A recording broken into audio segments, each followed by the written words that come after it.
Today, I'm going to show you how to use color painting in Bambu Studio. Step number 1, open up Bambu Studio. Step number 2, import your file. Click on the plus button here. I'm going to be doing a stop sign, so I think this should be pretty interesting here. Step number 3, we need to choose the filament colors that we want to be painting with, essentially changing colors with. So I want the core of this stop sign to be the color red. So we go over to the filament section here, and I already have one filament here, right? So I'm going to change the color of this to red. Then click OK. Then next, you need to add the other filament colors that you want to be adding to your print as well. So I'm going to be adding a filament here. And again, choose the different type of filament in this list. I'm going to go with generic PLA. Then for the color, I'm going to choose white. Then click OK. And again, you can continue to add more colors in there, but I'm just going to do 2 for this example. And then next, to use the color painting feature here, we need to left click on the print here and highlight it. You can see that it is now highlighted. Next, go on up to this tab menu up here and click on the color painting button right here. Can you see it? This will then open up a prompt. Next, what you want to do is choose what filament that you want to be changing the color of. So I'm going to click on white here because that's what I want to change, what color I want to change to next. The tool type is the method on what tool we're going to use to change the colors of different sections of our file here. Some of these are a lot more complicated than others, but to be honest with you, we're mainly going to be using this paint one called fill. So click on that one. And this one's extremely easy to do. So click on that, and then what you can do is hover over your print, and you'll find that sections of it will be highlighted when you click on it. And then all we have to do is left click on those sections, and it's going to change the print to a different color in which we just chose, because I just chose white, right?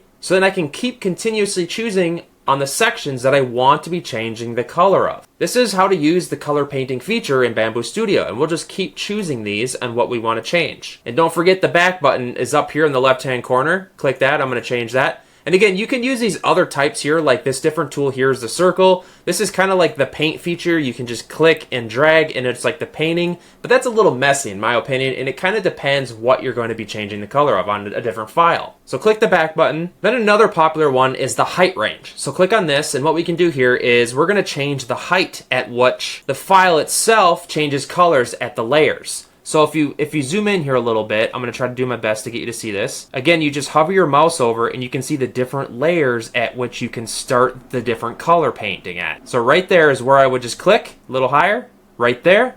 And it changed the entire top layer of this white, which also is an easy way to do it. This triangle feature is just, you can choose different sections and triangles. It's a little weird, but it does work. You can just find the sections and highlight them. But like I said, most of the time you're going to be using the fill section. So I'm going to highlight all these and the outside of the stop sign here. Then click on the slice plate. And we are now ready to 3D print this file. This is how to use the color painting feature in Bambu Studio. Please consider subscribing, and I'll see you guys.